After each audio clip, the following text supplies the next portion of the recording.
트럼프 대통령 안 됩니다. 절대 그러지 마십시오. 그렇게 하면 무너지게 됩니다. 공화당도 무너지게 됩니다.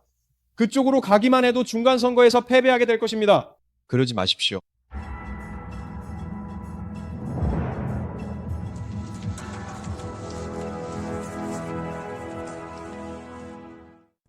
코로나 사태가 사실상 마무리되고 모든 의무 규정이 해제된 2023년에 제가 바로 그 말을 했습니다. 전쟁과 피와 불의 붉은 말이 반드시 시작되어야 합니다. 만약 그것이 일어나지 않는다면 저를 무시하십시오. 사실 이건 리스크가 큰 얘기입니다. 매년 제가 맞았는지 틀렸는지 확인할 수 있기 때문입니다. 직접 그렇게 해보시라고 초대합니다. 작년에도 그런 얘기를 했는데 만약 전쟁도 없고 베네수엘라 문제도 없고 이란 전쟁도 없다면 트럼프 대통령이 말했던 대로 나는 평화의 대통령이 될 것입니다. 임기 첫날 우크라이나와 러시아의 전쟁을 끝내고 평화를 가져올 것입니다. 라고 했던 것을 기억하시죠? 저는 트럼프 대통령을 지지하지만 그래도 이렇게 말했습니다. 그렇게 하지 못할 겁니다. 그렇게 되지 않을 겁니다. 왜냐하면 지금은 붉은 말의 때이기 때문이다. 그렇게 말하는 것은 제게 쉬운 일이 아닙니다. 저는 트럼프를 지지하는 사람이기 때문입니다. 하지만 저는 성경을 더 지지합니다. 그래서 그렇게 되지 않을 거라고 했고 그렇게 된다면 제가 틀렸다고 했습니다. 여러분은 제 가르침을 무시해도 됩니다. 저는 해마다 그렇게 해왔습니다. 상당히 대담하죠. 상당히 대담해요. 언제든지 제가 틀렸다고 증명할 수 있다고 말했습니다. 매년 이 방식대로 정확히 일어나지 않는다면 제가 틀린 겁니다. 틀릴 수밖에 없죠. 그럼 모든 가르침이 무의미해집니다. 진실일 수 없습니다. 여러분이 확인할 수 있는 예측을 14년 동안 공개적으로 업로드했지만 한 번도 틀린 적이 없습니다. 그래서 10월 7일에 그 일이 일어났습니다. 그리고 큰 칼, 인류 역사상, 그리고 지금껏 어떤 전쟁에서 사용된 것보다 강력한 무기들이 투입되는 것을 보았습니다. 그 무기들이 시리아, 아프가니스탄, 그리고 이란에 투하되는 것을 목격했습니다. 미주리에서 출격한 공습이 있었죠. 30대의 비행기가 대서양을 논스톱으로 건너가 지금까지 발명되거나 사용된 그 어떤 것보다 가장 강력한 벙커버스터 폭탄을 투하해 핵시설 3곳을 파괴했습니다. 그게 작년 6월이었습니다. 이후 트럼프는 오래 참고 기다리다가 협상을 하겠습니까? 라고 했습니다. 협상을 하고 싶습니까? 저한테 전화를 했어야 했습니다. 정말로 자랑하는 게 아니라 그들은 스티브 목사에게 연락했어야 합니다. 그 일에 대해 정말로 한 사람에게 연락해서 이란과 협상을 해야 할까요? 말아야 할까요? 라고 물어봤어야 합니다. 그럼 저는 이렇게 말했을 겁니다. 트럼프 대통령 안 됩니다. 절대 그러지 마십시오. 그렇게 하면 무너지게 됩니다. 공화당도 무너지게 됩니다. 그쪽으로 가기만 해도 중간 선거에서 패배하게 될 것입니다. 그러지 마십시오. 첫째는 이스라엘을 대적하지 마십시오. 둘째는 하나님의 말씀을 거스르지 마십시오. 이란은 이스라엘의 맹렬한 적입니다. 에스겔 38장의 때까지 말입니다.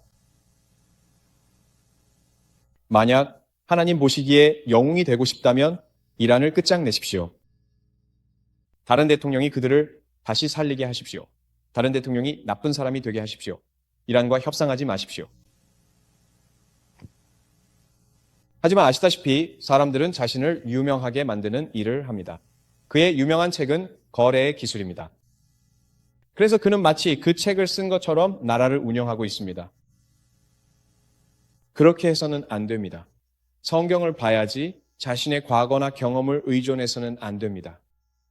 다른 예언 사역자들을 보면 이란에서 무슨 일이 일어날 때마다 지나치게 반응하는 경우가 많습니다. 그들은 저거다라고 말합니다. 이게 그건가? 라고요. 타임라인에 대한 감각이 전혀 없습니다. 사건들이 어디에 맞는지 알려면 반드시 타임라인을 알아야 합니다. 타이밍은 매우 중요합니다.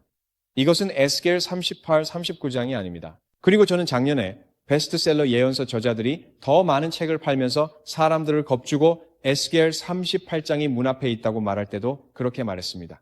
끝이 임박했습니다. 거의 다 왔습니다. 아니요. 아직 아닙니다. 더 가야 합니다. 하지만 시간이 많지는 않습니다. 이란은 반드시 패배해야 합니다. 순교자들에게 정의가 주어져야 합니다. 이 나라 안에서 기독교인들이 학살당했습니다. 올해 초에만 해도 4만 명의 자국 민간인이 살해당했습니다. 그들을 구하러 온 사람은 아무도 없었습니다. 정의는 어디에 있습니까? 제 질문은 트럼프가 다윗 왕처럼 될 것인가 아니면 사울 왕처럼 될 것인가 하는 것입니다. 여러분은 그 비유를 아십니까? 기독교인들은 이 비유를 좋아하지 않습니다.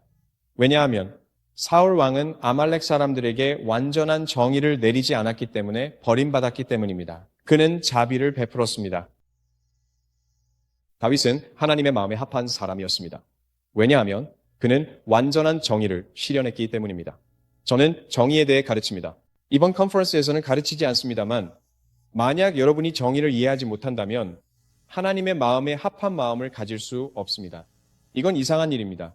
왜냐하면 오늘날 교회에서 사람들에게 누구를 지지하겠냐고 물어보면 사울 왕입니까? 다윗 왕입니까? 제가 장담하건대 교회의 99.9%는 사울 왕이 훨씬 더 기독교인 같다고 생각할 것입니다. 그러나 하나님께서는 그를 버리셨습니다. 이라는 47년 동안 미국의 죽음을 외치며 기독교인들을 박해해 왔습니다. 지난해에는 254명의 기독교인들이 체포되었습니다. 그중 73명에게는 총 280년의 형이 선고되었습니다. 그들 중 57명은 여전히 강제노동형을 복역하고 있습니다. 그들은 아직 구출되지 못했습니다. 정의는 어디에 있습니까? 정의는 어디에 있습니까? 저는 트럼프가 바로 그 사람이어야 한다고 믿습니다. 그는 정의의 대행자입니다. 트럼프 덕분에 그로 인해로 대 웨이드 판결이 뒤집혔습니다. 맞죠? 그는 로 대 웨이드 판결을 뒤집는 데 도움을 준 3명의 대법관을 임명했습니다. 로 대 웨이드 판결을요.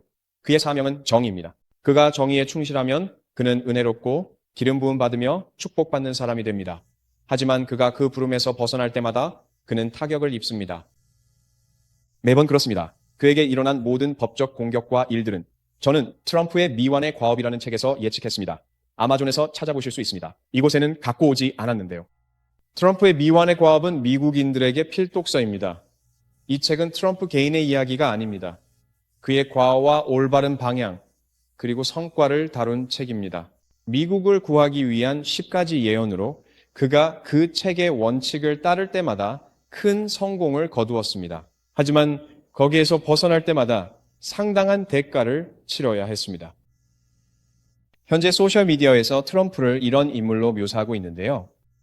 보고 싶지 않고 제가 만든 것도 아니지만 호르무즈 해협이 그의 정치적 패배나 큰 타격으로 이어질 수 있어 보입니다. 정말 그렇게 보입니다. 이 상황이 바뀌길 바랍니다. 저는 이 상황이 바뀌길 기도하고 있습니다. 하지만 지금 이란은 원하는 모든 것을 얻는 것처럼 보입니다. 미국은 매우 약해 보입니다. 그리고 우리는 양해각서 외에는 아무것도 얻지 못했습니다. 오늘 우리는 그것을 받았습니다.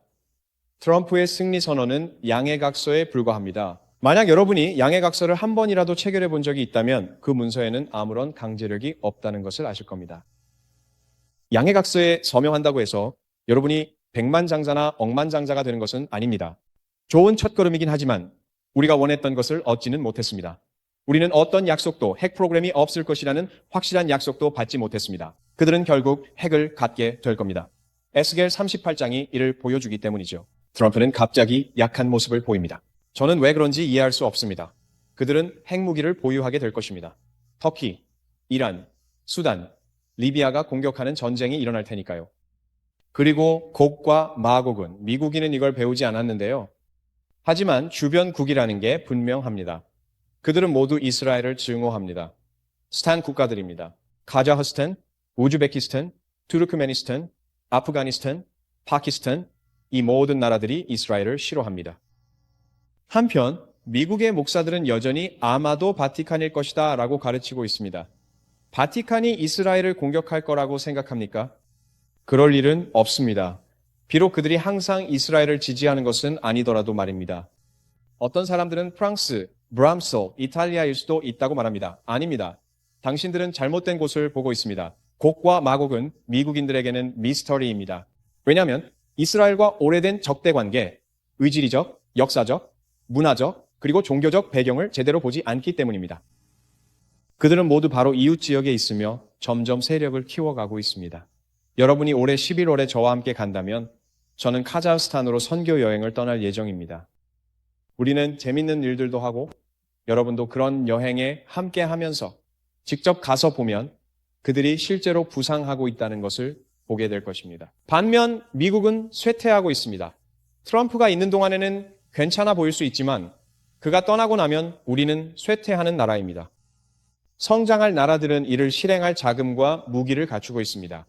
에스겔 38장 전쟁이죠. 이상하게도 미국은 이스라엘을 방어할 자리에 없습니다. 이상하지 않습니까?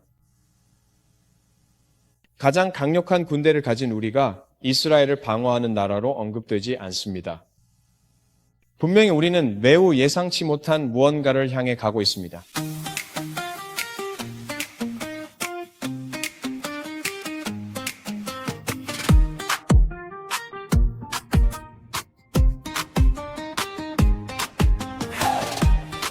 이곳은 470만 마리의 말이 있는 땅입니다. 올해는 음력으로 말의 해입니다.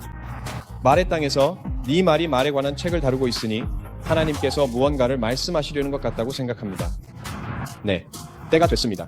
아시아의 심장부로 향하는 탐험의 여정에 함께 하십시오. 새로운 세상을 보고 색다른 경험에 도전해 보십시오. 올해가 바로 그 해입니다. 이 붉은 말의 해는 무언가를 다르게 해야 할 때입니다. 지금까지 해오던 방식만 반복하지 마십시오. 세상은 앞으로 급진적으로 변화할 것이기 때문입니다. 그리고 여러분은 자신과 가족을 준비시켜야 합니다. 하나님께서는 여러분이 세상으로 나아가 어둠 가운데 있는 많은 곳에 그분의 빛을 비추기를 원하십니다. 아멘.